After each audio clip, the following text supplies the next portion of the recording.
পঞ্চম ধাপের ইউপি নির্বাচনের প্রচারণা শেষ হচ্ছে মধ্যরাতে। বুধবার সুষ্ঠু ভোটের জন্য প্রস্তুত ইসি।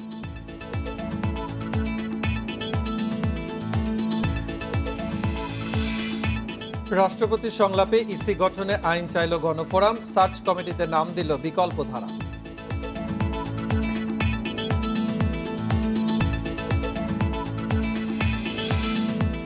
করোনাতেও ডিসেম্বরে রেকর্ড $491 কোটি রপ্তানি, মূল অবদান তৈরি পোশাক খাতের।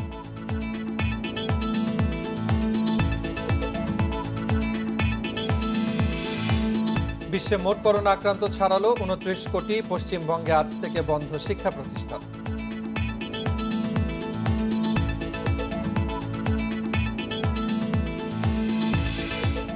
নিউজিল্যান্ডের বিপক্ষে প্রথম টেস্টে লড়ছে বাংলাদেশ। তৃতীয় দিন জয় ও মুশফিক দ্রুত বিদায় নেওয়ার পর মুমিনুল লিটনের 50।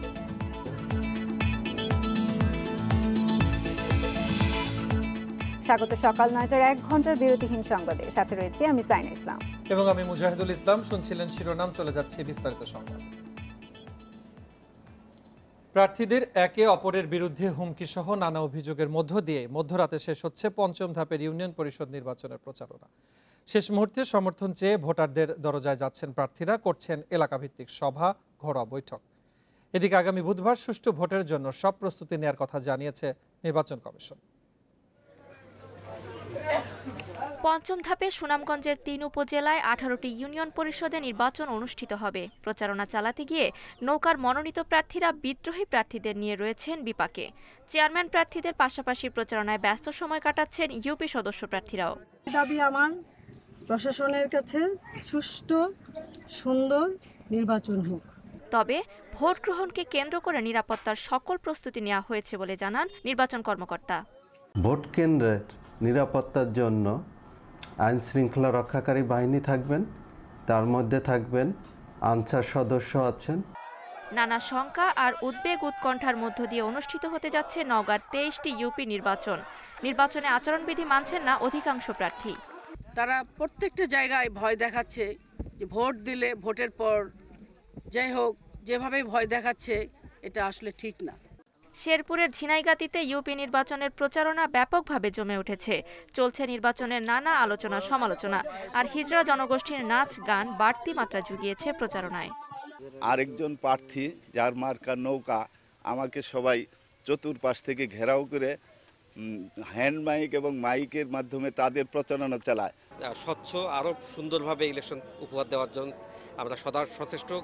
আমরা কিছুদিন আগে প্রার্থীদের সাথে মত বিনিময় করেছি। রাজবাড়ীর পাংশা উপজেলা নির্বাচনী এলাকাগুলোর অলিগলি ছেয়ে গেছে পোস্টার ব্যানারে। প্রার্থীরা প্রচারণায় দিচ্ছেন নানা প্রতিশ্রুতি। সুষ্ঠু নির্বাচন উপহার দিতে কাজ করছে নির্বাচন কমিশন। সঠিকভাবে সম্পন্ন করেছে, ট্রেনিং সম্পন্ন হয়েছে। আমাদের ব্যালট পেপারও গতকাল চলে আসছে। আমাদের ছোটোখাটো যে আইন শৃঙ্খলার অবনতি বা অভিযোগগুলো আছে, এগুলো রিটার্নিং কর্মকর্তা, ইউনো, ওসি মিলেই প্রত্যেকটা সমস্যার সমাধান করার চেষ্টা করছে। রাজবাড়ী উপজেলার 10টি ইউনিয়নে চেয়ারম্যান পদে লড়ছেন 49 জন, মেম্বার পদে লড়ছেন 135 জন ও সংরক্ষিত মহিলা আসনে 107 জন প্রার্থী। শাকিলা করিম, ইন্ডিপেন্ডেন্ট নিউজ ডেস্ক। এ নিয়ে আরো জানাতে সুনামগঞ্জ এবং নাটোর থেকে যোগ দিচ্ছেন আমাদের সহকর্মীরা। প্রথমে সুনামগঞ্জ থেকে যোগ দিবেন সহকর্মী জাকির হোসেন। জাকির, শুরুতে যে বিষয়টি জানতে চাইব যে পঞ্চম ধাপের এই যে ইউনিয়ন পরিষদ নির্বাচন চলছে, সুনামগঞ্জের সার্বিক নির্বাচন পরিস্থিতি কেমন দেখছেন? সেখানে উৎসব মুখরতা রয়েছে নাকি আমরা যে দেশ জুড়ে নির্বাচনের সহিংসতা দেখছি তার একটি শঙ্কা রয়েছে? দেখুন, আপনাকে আমি প্রথমে বলি, আমরা যে গত 4টি নির্বাচন গিয়েছে সুনামগঞ্জের, তো চার দফা যে নির্বাচন গিয়েছে কোনো প্রকার সহিংসতা ছাড়াই কিন্তু নির্বাচন অনুষ্ঠিত হয়ে গেছে। আমরা ছোটখাটো বিচ্ছিন্ন ঘটা যেগুলো আসলে এগুলো ছাড়া আসলে একেবারে বলা যায় সুষ্ঠুভাবে নির্বাচন অনুষ্ঠিত হয়েছে। তো আগামী 5 জানুয়ারি যে নির্বাচন অনুষ্ঠিত হবে, সেই নির্বাচনকে কেন্দ্র করে ইতিমধ্যে পুলিশ প্রশাসন এবং জেলা প্রশাসন নির্বাচন অফিস ইতিমধ্যে সকল প্রস্তুতি সম্পন্ন করেছে। তো পুলিশ সুপার মিজানুর রহমান আমাকে যেমনটা জানিয়েছেন যে আগামী পঞ্চম ধাপ নির্বাচন অর্থাৎ পরশুদিন যে নির্বাচন ভোট গ্রহণ অনুষ্ঠিত হবে, সেই ভোট গ্রহণকে কেন্দ্র করে ইতিমধ্যে তারা পুলিশের যে নিরাপত্তা ব্যবস্থা একেবারে ঢেলে সাজানো হয়েছে। কারণ আপনি জানেন সুনামগঞ্জ একটি হাওর অধ্যুষিত একটি জেলা। তো হাওর অধ্যুষিত সুনামগঞ্জের জামালগঞ্জ, সাল্লা এবং ধর্মপাশা এই 3টি উপজেলায় 18টি ইউনিয়নে ভোট গ্রহণ অনুষ্ঠিত হবে। তো যেহেতু দুর্গম বেশ কয়েকটি অধিকাংশই বলা যায় দুর্গম ভোট কেন্দ্রগুলোকে কেন্দ্র করে কিন্তু তারা পুলিশের পক্ষ থেকে অতিরিক্ত পুলিশ মোতায়েন করা হয়েছে। যেই কেন্দ্রগুলা একেবারে বেশি দুর্গম সেই কেন্দ্রগুলোতে অন্যান্য সাধারণ কেন্দ্রগুলোর চেয়ে একটু বেশি নিরাপত্তা ব্যবস্থা জোরদার করা হয়েছে। আর আমি কথা বলেছিলাম জেলা নির্বাচন কর্মকর্তা মুরাতুদ্দিন হাওলাদারের সাথে। তিনি আমাকে জানিয়েছেন যেহেতু হাওর অধ্যুষিত 3টি উপজেলা ইতিমধ্যে গতকালকে তারা উপজেলা নির্বাচন অফিসে ব্যালট পেপার পাঠানো হয়ে গেছে এবং নির্বাচনের আইন শৃঙ্খলা ঠিক রাখতে কিন্তু ইতিমধ্যে পুলিশ, বিজিবি, র্যাব নির্বাচনের মাঠে কাজ করেছে যেন কোনো প্রকার অপ্রীতিকর ঘটনা না করতে পারে। আর আপনি যেমনটা বলছেন আসলে নির্বাচনের পরিবেশ বেশ উৎসবমুখর পরিবেশ।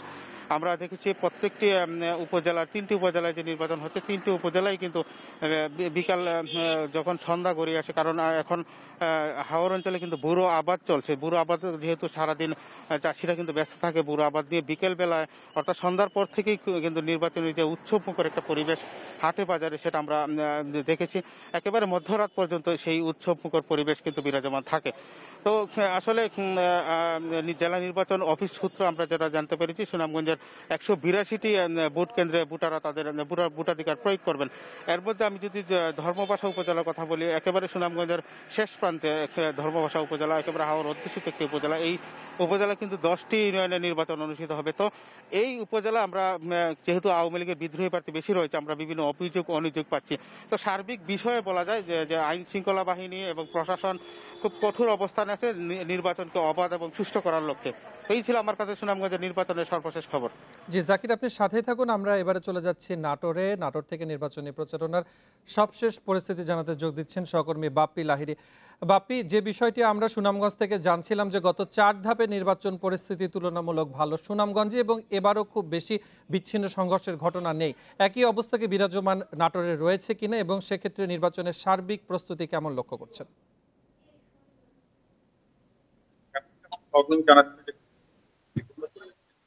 আসলে নাটোরেও কিন্তু এখন পর্যন্ত কোনো ধরনের অপ্রীতিকর বড় কোনো অপ্রীতিকর ঘটনা আমরা কিন্তু আসলে দেখতে পাইনি। নাটোরে যে চতুর্থ 4টি নির্বাচন হয়েছে 4টি নির্বাচনে কিন্তু শান্তিপূর্ণ পরিবেশ রয়েছে। আগামী 5 তারিখে যে নাটোরের 2টি উপজেলাতে যে নির্বাচন হবে, নাটোরের গুরুদাসপুর এবং নলডাঙ্গা উপজেলার 11টি ইউনিয়নে যে নির্বাচন হবে, সেই নির্বাচনে এখন পর্যন্ত কিন্তু আসলে কোনো অপ্রীতিকর ঘটনা নাই। যে আসলে এই অপ্রীতিকর ঘটনা যাতে ঘটনা না ঘটে এর জন্য কিন্তু নাটোরের আইন শৃঙ্খলা বাহিনী কিন্তু আসলে আমরা সবসময় দেখেছি তারা মাঠে আছে, তারা সবসময় নজরদারি করছে, যার কারণে প্রশাসনের তৎপরতার কারণে এখন পর্যন্ত আসলে এই জাতীয় কোনো ঘটনা ঘটেনি। আর আমরা এখন পর্যন্ত যেটা দেখেছি এবং প্রার্থীদের সাথে কথা বলেছি, নির্বাচন অফিস সূত্রে যেটা জানতে পেরেছি যে আসলে নির্বাচন শান্তিপূর্ণ করতে যেমন প্রার্থীরা যেরকম সচেতন আছে যে তারা আসলে কোনো রকম অপ্রীতিকর ঘটনা ছাড়াই নাটোরের এই পরিবেশটা বজায় রাখবে, যে শান্তিপূর্ণ যাতে নির্বাচন হয় বা সাধারণ ভোটাররা যাতে নির্বিঘ্নে ভোট দিতে আসে এবং ভোট দিয়ে তারা বাড়ি ফিরে যেতে পারে, এমন একটা প্রতিশ্রুতি কিন্তু আমাদেরকে ভোটাররা দিয়েছে। যারা আসলে ফল যেটাই হোক তারা কিন্তু আসলে সেটাই মেনে নিতে প্রস্তুত আছে। যার কারণে যে আইন শৃঙ্খলা বাহিনী এবং সাধারণ প্রার্থীদের মধ্যে যে এই আলোচনাটা হয়েছে, মত বিনিময় সভাটা হয়েছিল, মত বিনিময় সভায় কিন্তু প্রার্থীরা সকলে একই কথা বলেছে যে কোনো রকম অপ্রীতিকর ঘটনা তারা ঘটাবে না। কোনো কর্মী সমর্থক যেটা কোনো ভোটারদের সাথে খারাপ আচরণ না করে, ভোটারদের হয়রানি ভয়ভীতি যাতে না দেখায় সেই বিষয়ে কিন্তু আসলে ভোটার প্রার্থীরাই কিন্তু নিজেরা সকল ভোটারদের সাথে আলোচনা করেছেন এবং মত বিনিময় সভা করেছেন, প্রতিটি ওয়ার্ডে এই আলোচনাটা তারা করেছেন। যার কারণে এখন পর্যন্ত নাটোরে কিন্তু শান্তিপূর্ণ পরিবেশ বজায় আছে। আর আজকে যেহেতু নির্বাচন, বাপ্পি লাহিড়ী এবং জাকির হোসেন, আপনাদের দুজনকে ধন্যবাদ জানাচ্ছি আমাদের সাথে যোগ দিয়ে নির্বাচনের বিস্তারিত জানানোর জন্য। করোনার মধ্যেই গত ডিসেম্বরে রেকর্ড $491 কোটি পণ্য রফতানি হয়েছে। একক মাসের হিসাবে দেশের ইতিহাসে এটাই সর্বোচ্চ রপ্তানি। 2020 সালে ডিসেম্বরের তুলনায় এই আয় 48% বেশি। রপ্তানি উন্নয়ন ব্যুরোর হালনাগাদ তথ্যে জানানো হয়, ডিসেম্বরের রেকর্ড রপ্তানির কারণে চলতি 2021-22 অর্থ বছরের প্রথম 6 মাসে $2,470 কোটি পণ্য রপ্তানি করা হয়েছে। এ আয় গত অর্থ বছরের একই সময়ের 28% বেশি। রপ্তানির এই রেকর্ডের পেছনে বড় ভূমিকা রেখেছে তৈরি পোশাক খাত।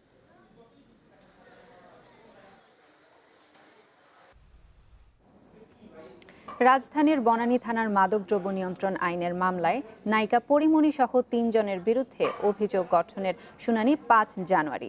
ঢাকা আইনজীবী সমিতির এক সদস্যের মৃত্যুতে আদালতের কার্যক্রম বন্ধ থাকায় রোববার শুনানি হয়নি। ঢাকা বিশেষ জজ আদালত 10 এর বিচারক মোহাম্মদ নজরুল ইসলাম শুনানির নতুন দিন ধার্য করেন। বেলা 12টায় আদালতে উপস্থিত হন। ঢাকার বিশেষ জজ আদালত 10-এর বিচারক নজরুল ইসলামের আদালতে মামলাটি 4 শুনানির জন্য ধার্য থাকলেও ঢাকা আইনজীবী সমিতির সাবেক সাধারণ সম্পাদক অ্যাডভোকেট আইবুর রহমানের মৃত্যুতে তা হয়নি। আদালত আগামী 5 জানুয়ারি শুনানির নতুন তারিখ ধার্য করেন। যেহেতু কোর্ট অ্যাডজন সারাদিনের জন্য, এই জন্য আজকে পূর্ণ কোর্ট আজকে তাদের রেগুলার যে কর্মকাণ্ড সেটা করবেন না, সেই জন্য আজকে কোনো মামলা পর্যন্ত হয়নি। এবং পরিবহনের যে মামলাটা আজকে ছিল চার্জের জন্য সেটা পিছিয়ে দিচ্ছে এবং আগামী 5/1/2017 তারিখে চার্জ গঠনের জন্য দিন ধার্য করা হয়েছে। আসামি পক্ষের আইনজীবী বলেন, মামলাটির তেমন কোনো ভিত্তি নেই, পরিমণি দ্রুতই অভিযোগ থেকে রেহাই পাবেন। আমরা মনে করি যে পরিমণির বিরুদ্ধে চার্জ গঠনের জন্য পর্যাপ্ত উপাদান এই মামলায় যে দাখিলি চার্জশিট সেখানে অবশ্যই নেই এবং আমরা মনে করি যে পরিমণি এই মামলা থেকে চার্জ গঠনের সময় অব্যাহতি পাওয়ার হকদার। এর আগে 14 ডিসেম্বর ঢাকার বিশেষ জজ আদালতে পরিমণি সহ 3 জনের বিরুদ্ধে অভিযোগ গঠনের শুনানির দিন ধার্য ছিল। অসুস্থ থাকায় ওই দিন আদালতে উপস্থিত হননি পরিমণি। Khaled Raihan, independent news, Dhaka. দুর্নীতি একটি ক্যান্সার, এর সাথে কোনো আপোষ নয় বলে মন্তব্য করেছেন নতুন প্রধান বিচারপতি হাসান ফয়েজ সিদ্দিকী। রোববার সকালে আপিল বিভাগে সুপ্রিম কোর্ট আইনজীবী সমিতির সংবর্ধনায় একথা বলেন তিনি। বিচার বিভাগে দুর্নীতিকে প্রশ্রয় দেওয়া হবে না উল্লেখ করে তিনি হুঁশিয়ারি দেন, দুর্নীতিকারী যেই হোক সাথে সাথে বরখাস্ত করা হবে। দেশের 23তম প্রধান বিচারপতি হাসান ফয়েজ সিদ্দিকী তার প্রথম কার্যদিবসে সংবর্ধনা দিয়েছে অ্যাটর্নি জেনারেল ও সুপ্রিম কোর্ট আইনজীবী সমিতি। অনুষ্ঠানে পূর্ণাঙ্গ রায়ের নথি দ্রুত প্রকাশ করতে প্রধান বিচারপতিকে পদক্ষেপ নেওয়ার আহ্বান জানান অ্যাটর্নি জেনারেল। রায় ঘোষণার পরবর্তীতে দ্রুততার সাথে যেন রায়টা নিচে নেমে যায়, স্বাক্ষর করে, যেন মানুষ যেন সহজেই তার রায়টা পেয়ে যায়, কারণ রায় না পেলে সে কোনো কার্যক্রম গ্রহণ করতে পারে না। রায়ের প্রেক্ষিতে হাতে পাওয়ার পরে পরবর্তী কার্যক্রম হয়। পুরোনো মামলা নিষ্পত্তির বিষয়ে আমি বলছি যে প্রত্যেকটা বেঞ্চকে যেন উনি একটা নির্দেশনা প্রদান করেন, সবাই যেন সপ্তাহে কিছুটা পুরোনো মামলা নিষ্পত্তি করেন। আর বিচার বিভাগের ঘুষ, দুর্নীতি, অনিয়ম বন্ধে প্রধান বিচারপতিকে ব্যবস্থা নিতে বলেন আইনজীবী সমিতির সম্পাদক। একটি মামলা দায়ের থেকে শুরু করে আদালত পর্যন্ত যাওয়া এবং সেখান থেকে আদালত থেকে আদেশের পরে এই আদেশ পাঠানো পর্যন্ত পদে পদে অতিরিক্ত অর্থ ব্যয় করতে হয়, যেটা আমরা মনে করি এটা একটি চরম দুর্নীতি, চরম অনিয়ম। এবং আইনজীবী না, এ কারণে ভুক্তভোগী সাধারণ মানুষ। তিনি সাধারণ মানুষের কথা বলেছেন, সাধারণ মানুষের এই জায়গা থেকে নিষ্কৃতি দেওয়ার জন্যে আমরা ওনার সহযোগিতা চেয়েছি এবং আশু করণীয় নির্ধারণ সম্পর্কে আমরা বলেছি। সংবর্ধনায় প্রধান বিচারপতি বলেন, মামলা জট কমাতে হাইকোর্টের একজন বিচারপতির নেতৃত্বে 8টি বিভাগে আলাদা সেল গঠন করা হবে। এ সময় দুর্নীতির বিরুদ্ধে তার শক্ত অবস্থান তুলে ধরেন তিনি। শুক্রবার প্রধান বিচারপতি হিসেবে শপথ নেন হাসান ফয়েজ সিদ্দিকী। জান্নাতুল ফেরদাউস তানভি, ইন্ডিপেন্ডেন্ট নিউজ, ঢাকা। রূপগঞ্জের স্থানীয় বাসিন্দাদের উপস্থিতি বেশি এবারের আন্তর্জাতিক বাণিজ্য মেলায়। মনোরম পরিবেশ ও পরিচ্ছন্নতার পাশাপাশি নানা সুবিধায় মেলা উপভোগ করছেন দর্শনার্থীরা। এক সপ্তাহের মধ্যে অসম্পূর্ণ স্টলগুলো তৈরি হয়ে গেলে বাণিজ্য মেলা জমে উঠবে বলে আশা ব্যবসায়ীদের। পরিবার নিয়ে পূর্বাচলে ঢাকা আন্তর্জাতিক বাণিজ্য মেলায় এসেছেন রূপগঞ্জের বাসিন্দা আশিক। আগে আগারগাঁওয়ে বাণিজ্য মেলায় কখনো যাননি তিনি। এবার কাছাকাছি আয়োজন হওয়ায় তার মতোই রূপগঞ্জের অনেকেই ভিড় করছেন মেলায়। এখন বাবাকে নিয়ে আসলাম ঘুরতে, বাণিজ্য মেলা দেখতে। এখন যদি কিছু পছন্দ হয় কিনে নিয়ে যাব। রূপগঞ্জ এখন হয়েছে, তার জন্য হাজবেন্ডের সাথে ঘুরতে এসেছি বাণিজ্য মেলা দেখতে। আগে কোনোবার বাণিজ্য মেলা দেখিনি, এটা জীবনে প্রথম এসেছি। রূপগঞ্জে আমরা থাকি, এখানে সবাই আমরা দেখতে এসেছি। ব্যবসায়ীরা বলছেন মেলায় এখনও তুলনামূলকভাবে কম ঢাকার বাসিন্দাদের উপস্থিতি। ক্রেতা দর্শনার্থীদের একটা বড় অংশই রূপগঞ্জের। তবে এবার প্রথম দিক থেকেই লোক সমাগম যথেষ্ট বলে মনে করছেন তারা। স্টল প্যাভিলিয়নগুলো পুরোপুরি প্রস্তুত হয়ে গেলে আয়োজন জমে ওঠার পাশাপাশি বিক্রি বাড়ার আশা তাদের। এখানে লোকাল যে ভিজিটর আছে ওরাই আসতেছে, ঢাকা থেকে খুব কমই ক্লায়েন্ট এখানে আসতেছে, ভিজিট করতেছে। এখনও বেচাকেনা ওভাবে শুরু হয়নি, বাট সবাই চিন্তা করতেছে আসলে কিনবো, কিভাবে কিনবো। প্রথম দিকে সবাই দেখতেছে, তো আশা করছি আমরা ভালো হবে ইনশাল্লাহ। মেলার সার্বিক ব্যবস্থাপনা নিয়েও সন্তুষ্ট ক্রেতা দর্শনার্থীরা। প্রবেশ মুখেই আছে তথ্যকেন্দ্র, সার্বক্ষণিক নিরাপত্তার জন্য রয়েছে পুলিশ কন্ট্রোল রুম, ব্যবস্থা আছে ভোক্তা অধিকার সংরক্ষণ অধিদপ্তরে অভিযোগের। আগে থেকে অনেকটা উন্নত মানের দোকানগুলো, তাছাড়া প্লেসটা অনেক ভালো, আগে থেকে ধুলাবালি অনেক কম। ওইখানকার পরিবেশ হচ্ছে আমাদের রূপগঞ্জের যে পরিবেশটা করছে এখন অনেক উন্নত ছিল। এখানে খোলামেলা বেশ ভালো, তাছাড়া সবচেয়ে বড় কথা এখানে ওয়াশরুমের ব্যবস্থা আছে, এটা সবচেয়ে ভালো লেগেছে আমার কাছে। আগে ঢাকা আন্তর্জাতিক বাণিজ্য মেলায় 400 থেকে 500-র মতো স্টল প্যাভিলিয়ন থাকলেও এবার সেই সংখ্যা 250। মাস জুড়ে চলবে আয়োজন। দর্শনার্থীদের জন্য উন্মুক্ত থাকবে প্রতিদিন সকাল 10টা থেকে রাত 9টা পর্যন্ত। Irin Khatun, independent news, Dhaka. বুড়িগঙ্গার আদি চ্যানেল দখল করে স্থাপনা নির্মাণ করায় পান্না ব্যাটারির ইটিপি প্ল্যান্ট ও গুদাম এবং ম্যাটাডোর কোম্পানির গুদাম ও সীমানা প্রাচীর উচ্ছেদ করেছে জেলা প্রশাসন ও বিআইডব্লিউটিএ। রোববার রাজধানীর কামরাঙ্গীরচরে অভিযান চালানো হয়। 6 দিনের অভিযানে দখলমুক্ত হয়েছে আদি বুড়িগঙ্গার প্রায় 4 একর ভূমি। রাজধানীর কামরাঙ্গীরচরের কোম্পানি ঘাট এলাকা, এখানে আদি বুড়িগঙ্গার চ্যানেল দখল করে বিভিন্ন স্থাপনা নির্মাণ করেছে ম্যাটাডোর ও পান্না গ্রুপ। রোববার জেলা প্রশাসন ও বিআইডব্লিউটির অভিযানে ভেঙে দেওয়া হয় এসব স্থাপনার এক অংশ। তবে স্থানীয়দের অভিযোগ এই দুই প্রতিষ্ঠানের আরও স্থাপনা রয়েছে নদীর জায়গায়, সেসব রেখে গুদাম উচ্ছেদ অনেকটাই লোক দেখানো। ম্যাটাডো বলপেনের একটা সাইড চলে গেছে নদীর ভিতরে, হ্যাঁ, আরেকটা বলতেছে যে নাই এল ভাবে ঢুকে গেছে। তো ভাই আমরা তো এটা নদীই দেখছিলাম। আমরা একটা নদী দেখেছি, এটাই আমি জানি। চ্যানেলের জায়গা কিনা এটা বিআইডব্লিউটি বলতে পারবে। পান্না গ্রুপ বলছে প্রশাসন যতটুকু খালের জায়গা বলবে ততটুকু ছেড়ে দেবে তারা, আর ম্যাটাডোর কোম্পানির দাবি যা দখল হয়েছে তা নিজেরাই সরিয়ে নিয়েছে। তবে বুড়িগঙ্গার আদি চ্যানেল কেন দখল করেছেন তার কোনো যৌক্তিক উত্তর নেই তাদের কাছে। সিএসআরএস যেটাই বলেন, সরকার রাষ্ট্র যেটা বলবে যে পর্যন্ত খাল ওই পর্যন্ত খাল। আমরা কখনো ওই ধরনের ক্যারেক্টার প্লে করি না, আমরা ওই ধরনের ক্যারেক্টার মানুষ না। আমরা ওই আপনারা প্রত্যেকদিন একজন করে লোক রাখবেন, দেখবেন এখানে আমরা কোনো স্থাপনাই করবো না, ওই দিকে আমরা যাবোই না, কিচ্ছুই না, আজকেই শেষ। তবে এসব অবৈধ দখলদারদের বিরুদ্ধে জরিমানা বা আর কোনো ব্যবস্থা নেয়নি প্রশাসন। এছাড়া সংসদীয় কমিটির সুপারিশ অনুযায়ী তাদের কাছ থেকে উচ্ছেদের খরচ আদায়ও করেনি অভিযান সংশ্লিষ্টরা। এ নিয়ে প্রশ্ন করা হলে উত্তর দেননি নির্বাহী ম্যাজিস্ট্রেট মোহাম্মদ ওবায়দুল্লাহ। বিআইডব্লিউটিএ বলছে 6 দিনের অভিযানে আদি বুড়িগঙ্গা চ্যানেলের 90% দখলমুক্ত হয়েছে। এই দুটি স্থাপনা আমাদের তালিকায় ছিল না, আমাদের তালিকা ছিল ওই পারে অংশটা তারা অলরেডি ভেঙে নিয়েছে, যেটা আপনারা শাখো পার হয়ে ওই পারে দেখেছেন, সেই অংশটাই আমাদের তালিকায় ছিল যে একটা বিল্ডিংয়ের আংশিক ছিল, বিল্ডিংয়ের আংশিক তারা অলরেডি ভেঙে নিয়েছে, এটা আমরা অতিরিক্ত পেয়েছি, অতিরিক্ত অংশটাও আমরা ভেঙে দিয়েছি। এবারের অভিযানে প্রায় 200-রও বেশি অবৈধ স্থাপনা উচ্ছেদ করা হলেও নদীর জায়গায় নির্মিত লালবাগ থানা সহ বেশ কটি সরকারি ভবনের বিষয় নির্বিকার অভিযান সংশ্লিষ্টরা। আল আমিন হোসেন, ইন্ডিপেন্ডেন্ট নিউজ, ঢাকা। করোনার প্রকোপ কমে যাওয়ায় আমদানি রপ্তানি বাণিজ্য আবার চাঙ্গা হয়েছে। 15% আদায় করেও পুরো ঋণ নিয়মিত দেখানোর সুযোগ দেয় খেলাপি ঋণ সেভাবে বাড়েনি। পাশাপাশি প্রভিশন কম রাখায় ব্যাংকগুলোর মুনাফা বেড়েছে। এসবের প্রভাবে গেল বছর বেশিরভাগ ব্যাংকের পরিচালন মুনাফা বেড়েছে। তবে একে কেবলমাত্র কাগজে মুনাফা বলছে বিশেষজ্ঞরা। 2020 সালে করোনা মহামারীর নেতিবাচক প্রভাব পড়ে দেশের প্রায় প্রতিটি খাতে, বাদ যায়নি ব্যাংক এবং আর্থিক প্রতিষ্ঠানগুলো। ওই বছর মহামারী আর ঋণের সুদহার এক অঙ্কে নামিয়ে আনায় মুনাফা কমেছিল বেশিরভাগ ব্যাংকের। তবে সদ্য বিদায়ী বছরে বেসরকারি খাতের প্রায় সব ব্যাংকেরই পরিচালন মুনাফায় ভালো প্রবৃদ্ধি হয়েছে। কোনো ঋণের যে অংশ 2021 সালে পরিশোধ করার কথা তার 15% আদায় হলেও ঋণের বিপরীতে পুরো সুদ আয় খাতে নেয়ার সুযোগ পেয়েছে ব্যাংক। আমদানি এবং রপ্তানি বাড়ায় ব্যাংকের কমিশন আয় বেড়েছে। শেয়ার বাজার থেকেও ব্যাংকের আয় বেড়েছে। আবার আমানতের সুদহার কম থাকায় তহবিল ব্যয় কমেছে। তবে প্রভিশনিং করলে মুনাফা অনেক কমে আসবে বলে জানান ব্যাংকাররা। ব্যাংকগুলো যদি ভালোভাবে তাদের হিসাবটা রক্ষণ করত, অর্থাৎ সত্যিকারের ভাবেই বড়ভাবে প্রভিশনিং করত, তাহলে অপারেটিং প্রফিটটা কমে যেত। কিন্তু বেশিরভাগ ব্যাংকই সরকার যেহেতু সুযোগ দিয়েছে সেহেতু তারাও সেটা প্রভিশনিং করে নাই।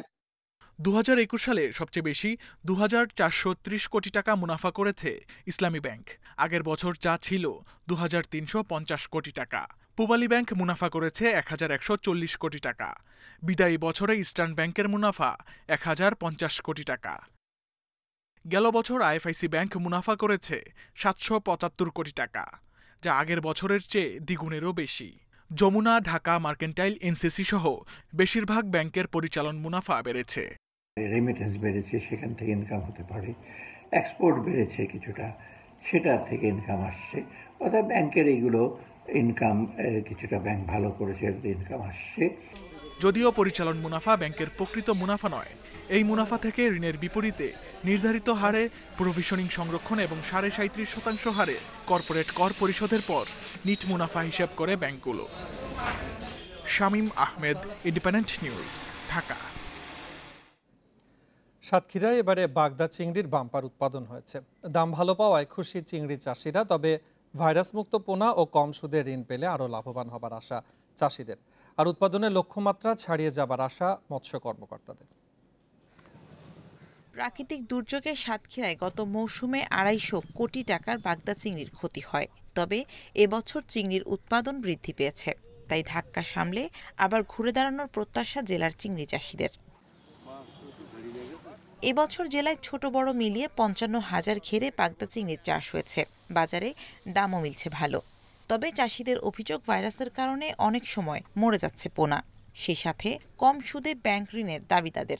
মোটামুটি আমরা আর কি লাভবান হয়েছি আর কি, মোটামুটি আমাদের ঘেরবেড়ির অবস্থা ভালো। 3 থেকে 3.5 লাখ টাকা খরচ হয়, আর বেচাকেনা 4 থেকে 5 লাখ টাকা, 5.5 লাখ টাকা বেচাকেনা হয়। সরকার যে শুনেছি যে মৎস্য ঘের করতে লোন দেয়, এই লোনটা আমরা তো পাইনি। সরকারিভাবে জেলার উপকূলীয় এলাকায় হ্যাচারি স্থাপনের দাবি চাষি সমিতির। উপকূলীয় অঞ্চল সামনেবর্তী একটি যদি মাদার সেন্টার করা যায় বাগদা চিংড়ি স্থাপনের জন্য সরকারিভাবে সহযোগিতা, তাহলে এলাকা এই আবহাওয়া অনুকূলে পরিবেশভাবে মাছটি ছাড়তে পারবে এবং কাঙ্ক্ষিত ফলাফল পাবে। চিংড়ি উৎপাদন বৃদ্ধিতে সব ধরনের পরামর্শ দেয়া হচ্ছে বলে জানায় জেলা মৎস্য কর্মকর্তা। জলবায়ু পরিবর্তন হচ্ছে দিন দিন, চাষিদেরকে যদি ভালো প্রোডাকশনে যেতে হয় এবং ক্ষতির হাত থেকে বাঁচতে হয়, তো আপনার গভীরতা বৃদ্ধি করা ছাড়া কোনো উপায় নেই। এবছর জেলায় বাগদা চিংড়ির উৎপাদন লক্ষ্যমাত্রা ধরা হয়েছে 74,000 metric ton. Independent news desk. নীলফামারীর ড্যামরা উপজেলায় কলমদা নদীর উপর নির্মিত সেতুটি ভেঙে দেবে যাওয়ায় ভোগান্তিতে পড়েছে কয়েক হাজার মানুষ। সম্প্রতি নদী খননের কারণে এই পরিস্থিতি হয়েছে বলে অভিযোগ এলাকাবাসীর। দ্রুত নতুন সেতু নির্মাণের আশ্বাস জনপ্রতিনিধির। নীলফামারীর হরিণচড়া ইউনিয়নের কলমদা নদীর উপরের সেতুটি সম্প্রতি ভেঙে ডেবে যায়। ঠাকুরগাঁও ও দিনাজপুর জেলার মধ্যে সংযোগ স্থাপনকারী এই ব্রিজের দুই পাশে চলছে সড়ক সংস্কারের কাজ। সেতু ভেঙে যাওয়ায় ভোগান্তিতে পড়েছেন হরিণচড়া সহ 4টি ইউনিয়নের প্রায় 40,000 মানুষ। শুধু মোটরসাইকেল ও রিকশা চলাচল করলেও বন্ধ অন্য সব যান চলাচল। পণ্য পরিবহনে বিকল্প পথে গন্তব্যে পৌঁছাতে অতিরিক্ত 10 কিলোমিটার পথ পাড়ি দিতে হচ্ছে।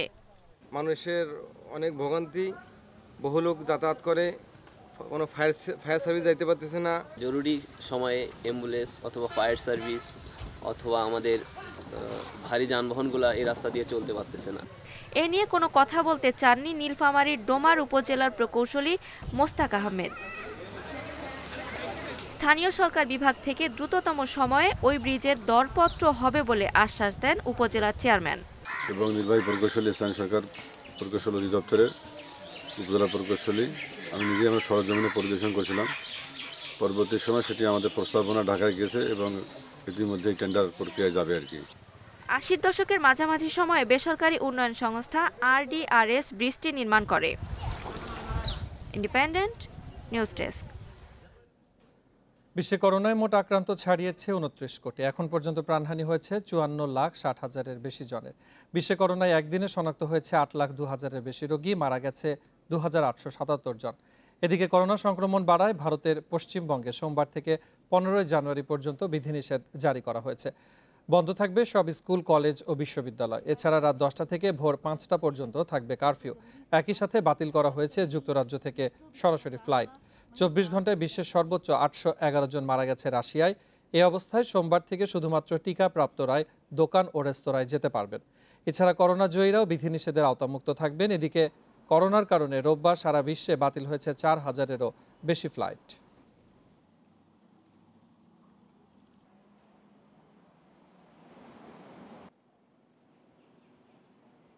स्पा, सलून, ब्यूटी पार्लर, चिड़ियाघर में जानकारी देते हुए बताया कि मुंबई और दिल्ली से लगा दी गई है।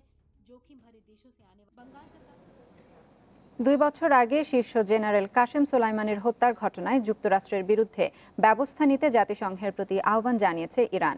এজন্য জাতিসংঘ সাধারণ পরিষদের কাছে একটি চিঠি পাঠিয়েছে তেহরান। চিঠিতে জাতিসংঘের প্রতি আইনগত ব্যবস্থা নেওয়ার আহ্বান জানিয়েছে ইরানের প্রেসিডেন্সিয়াল বিভাগ। এছাড়া যুক্তরাষ্ট্রের বিরুদ্ধে নিন্দা প্রস্তাবের অনুরোধও জানানো হয়েছে। চিঠিতে বলা হয়, কয়েক বছর ধরে একতরফা শক্তি প্রদর্শন করে যাচ্ছে যুক্তরাষ্ট্র। এর মধ্য দিয়ে আন্তর্জাতিক আইন ও চুক্তি লঙ্ঘন করছে তারা। আজ কাসেম সোলাইমানির হত্যার 2য় বর্ষপূর্তি। ইরানের দাবি, ইরাকের বাগদাদে কূটনৈতিক এক মিশনে যুক্তরাষ্ট্রের ক্ষেপণাস্ত্র হামলায় তার মৃত্যু হয়।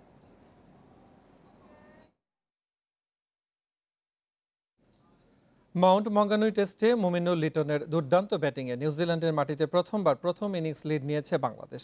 এখন পর্যন্ত সংগ্রহ 4 উইকেটে 341 রান। 2 উইকেটে 175 রান নিয়ে তৃতীয় দিন ব্যাট করতে নামে বাংলাদেশ। আগের দিন দুর্দান্ত ব্যাট করা জয় ইনিংস বড় করতে পারেননি। আউট হন 78 রান করে। এরপরে অভিজ্ঞ মুশফিক নেমে ব্যর্থ হন। মাত্র 12 রানে বোল্টের বলে আউট হয়ে সাজঘরে ফেরেন তিনি। তবে দায়িত্ব নিয়ে ব্যাট করেন অধিনায়ক মুমিনুল। তাকে সঙ্গ দেন লিটন। দুজনেই তুলে নিয়েছেন 50। এর আগে প্রথম ইনিংসে অল আউট হওয়ার আগে স্বাগতিক নিউজিল্যান্ডের সংগ্রহ 328 রান।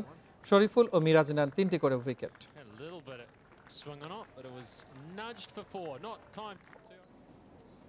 1 বছর ধরে ইনজুরিতে ভুগছেন হাসান মাহমুদ, কিন্তু ইনজুরির ধারণাটা কি জানা নেই তার। অদ্ভুত ইনজুরির সমাধানে জানুয়ারির 3য় সপ্তাহে ইংল্যান্ড যাচ্ছেন হাসান। এর আগে নিজেকে ফিট করে তুলতে 3 সপ্তাহ ধরে পুনর্বাসন করছেন তিনি। সব ঠিক থাকলে ঢাকা প্রিমিয়ার লিগ দিয়ে মাঠে ফিরতে চান এই পেসার। 2021 সালে অভিষেক। 2 মাসের ব্যবধানে খারাপ সময়টাও দেখেন হাসান। নিউজিল্যান্ড সিরিজে প্রথম ওয়ানডেতে ইনজুরিতে পড়ে 1 বছরের জন্য মাঠের বাইরে ছিটকে যান টাইগারদের নতুন পেস অস্ত্র। এরপর লম্বা সময় চোখের আড়ালে ছিলেন হাসান। কেটে গেছে পুরো বছর। 3 সপ্তাহ ধরে পুনর্বাসনে ফিরেছেন এই পেস বোলার। প্রতিযোগিতামূলক ক্রিকেটে ফিরতে লাগবে 1 মাসেরও বেশি। এখন হচ্ছে আপনার হিপ কন্ডিশনিং, রানিং, এরপর রিহ্যাব তো আছে সাথে, তারপর স্ট্রেন্থ ট্রেনিং, এরপরে আমার যে ড্রিলের বলিংয়ের যে ড্রিলের কাজগুলো আছে ওগুলো রিহ্যাবের সাথে আর কি অ্যাড করা সব কিছু। আস্তে আস্তে আগাচ্ছি আর কি সব কিছু মিলিয়ে। ক্যারিয়ারের শুরুতেই ইনজুরির ছোবল। ফিরে আসার তাড়না আছে, তবে আক্ষেপ নেই। অদ্ভুত ইনজুরি থেকে মুক্তি পেতে এ মাসেই ইংল্যান্ড যাচ্ছেন হাসান। এটা আক্ষেপ করে কোনো লাভ নেই। ইনজুরি যতদিন সাস্টেন করছে এতদিন আমি বাইরে ছিলাম ক্রিকেটের, সো এখানে আক্ষেপের কোনো কিছু নেই। তো এটা ন্যাচারালি রিকভার হয়ে আসছি আর কি। সেই এখন পর্যন্ত একটুকে আসলে আমিও জানি না কি ধরনের ইনজুরিটা অ্যাকচুয়ালি, যা হয়েছে মাসেলেরই কোনো বিষয় হয়েছে। ঢাকা প্রিমিয়ার লিগ দিয়ে মাঠে ফিরবেন হাসান মাহমুদ। অগ্রিম দল বদলে মোহামেডানের সাথে কথা করেছেন পাকা। Saiful Majumder, independent news. কাবাডির উৎসবে মাশরাফি মোর্তজার উপস্থিতি। আইজিপি কাপে নিজ জেলার মেয়েদের উৎসাহ দিতে এসেছিলেন নড়াইল এক্সপ্রেস। সেখানে ক্রিকেট নিয়েও কথা বলেছেন মন খুলে। নতুনদের সুযোগ দিয়ে তাদের উপরে ধৈর্য রাখার তাগিদ দিয়েছেন ম্যাশ। সোশ্যাল মিডিয়ার চাপ সামলে ফোকাস রাখার পরামর্শ তরুণদের জন্য। নড়াইল এক্সপ্রেস মাশরাফি বিন মোর্তজা, টাইগার ক্রিকেটের মহানায়ক তিনি। তাকে দেখতে পল্টন মাঠে শত শত সমর্থক। উপলক্ষ আইজিপি কাপ কাবাডি টুর্নামেন্টের ফাইনাল।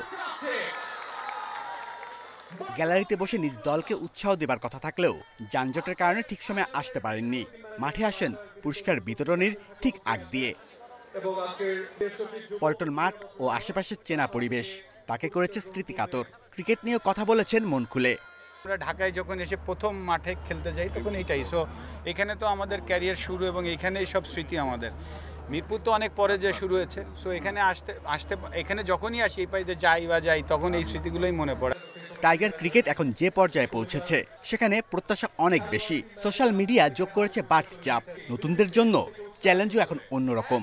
পারফর্ম করতে পারছে না, তাকে চারিদিক থেকে যখন অ্যাটাক করা হয় তখন সে মানসিকভাবে কিন্তু ভেঙে পড়ে। সো এইখানে আমাদের সাপোর্টটা খুব প্রয়োজন, রাদার দেন যা কিছু বলার থেকে। আর আমার নিবেন ইউ মেক শিওর যে না, সে আমার ফিউচার এবং তাকে আমি লং পিরিয়ড অফ টাইম দেখব। নেওয়ার আগে চিন্তা করা খুব বেশি জরুরি। যে অনুষ্ঠানে আসা সেই জাতীয় যুব কাবাডির ফাইনালে হেরেছে মাশরাফির নড়াইল জেলা। মেয়েদের বিভাগে ওদের হারিয়ে চ্যাম্পিয়ন ঝিনাইদহ। আর ছেলেদের আয়োজনে শ্রেষ্ঠত্ব ধরে রেখেছে মৌলভীবাজার। চট্টগ্রাম হেরেছে 29-15 পয়েন্টে।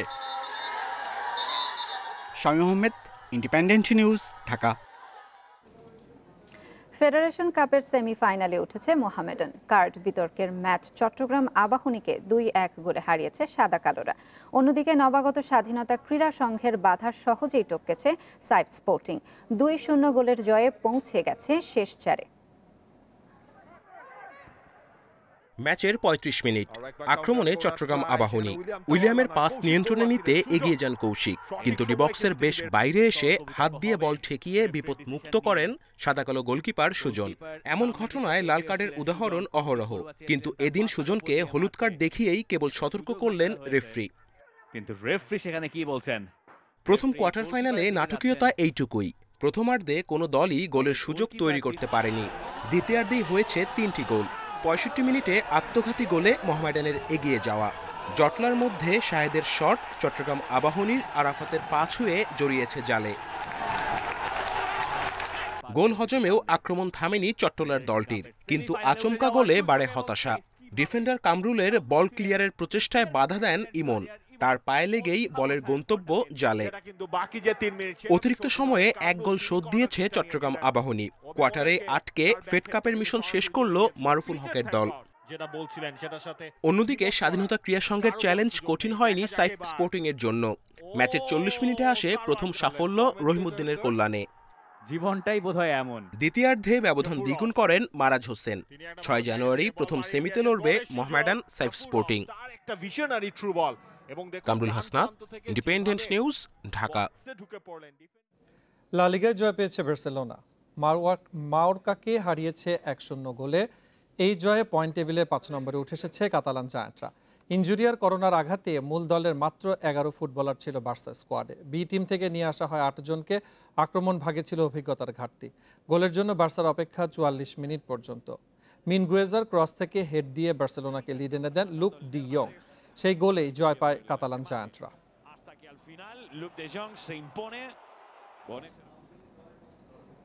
ইংলিশ প্রিমিয়ার লিগে বছরের প্রথম বিগ ম্যাচ হয়েছে জমজমাট। চেলসি লিভারপুলের রোমাঞ্চকর লড়াইয়ে শেষ হয় 2-2 সমতায়। টেবিলের 2 ও 3 নম্বর দলের লড়াইয়ে চোখ ছিল সবার। স্ট্যামফোর্ড ব্রিজে আধ ঘন্টার আগেই জোড়া গোল লিভারপুলের। সাদিও মানের পর স্কোর করেন মোহাম্মদ সালাহ।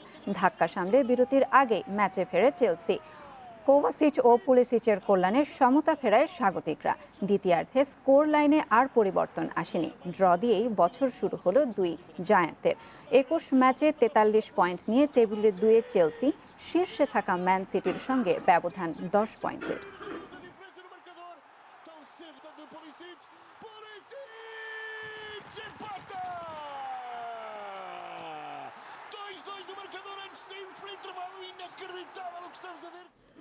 ইউরোপিয়ান ফুটবলে করোনার সংক্রমণ আশঙ্কাজনক হারে বাড়ছে। সেই তালিকায় যুক্ত হলেন লিওনেল মেসি।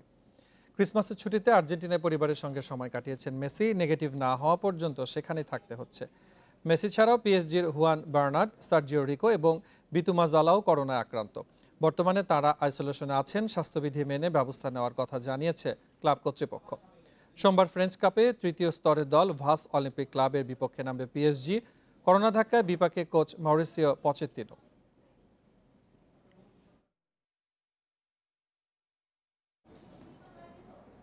রাজনৈতিক অস্থিতিশীলতায় ভয়াবহ অর্থনৈতিক সংকটে রয়েছে মধ্যপ্রাচ্যের দেশ লেবানন।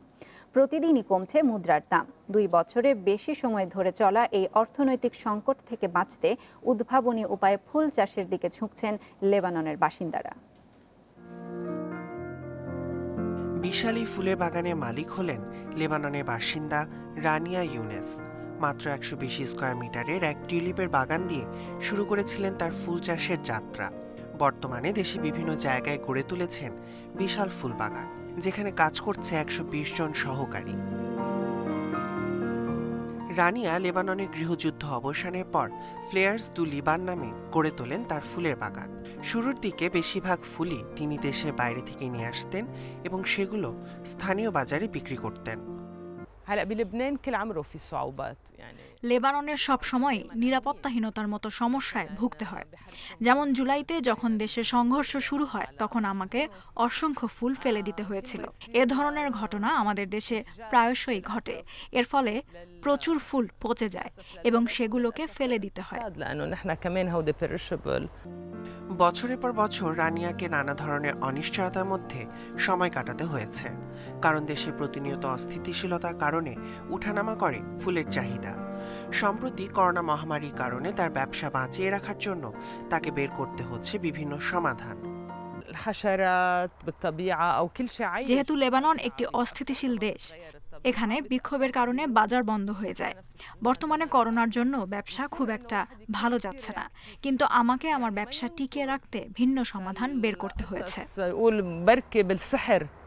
তিনি এখন তার বাগানে ফুল শুকিয়ে সংরক্ষণ করে তা কয়েক মাস ধরে বিক্রি করছেন। এর পাশাপাশি বাড়ি বাড়ি গিয়ে অর্ডারকৃত ফুল পৌঁছে দেওয়ারও উদ্যোগ নিয়েছেন তিনি।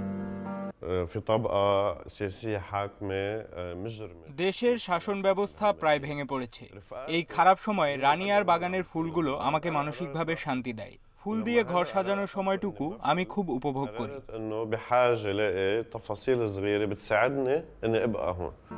যদিও অনেকে আর্থিক সংকটের সময় ফুলকে বিলাসিতা বস্তু হিসেবে মনে করে, তবে রানিয়ার ক্রেতারা মনে করেন এই কঠিন সময়ে মন ভালো রাখার জন্য ফুল অপরিহার্য। Tahmid Abrar, independent news. এই ছিল সকাল 9টার বিরতিহীন সংবাদে। এছাড়া ইন্ডিপেন্ডেন্ট টেলিভিশনের সব খবর বিস্তারিত জানতে চোখ রাখুন ফেসবুক, ইউটিউব, টুইটার। ধন্যবাদ এতক্ষণ সাথে থাকার জন্য।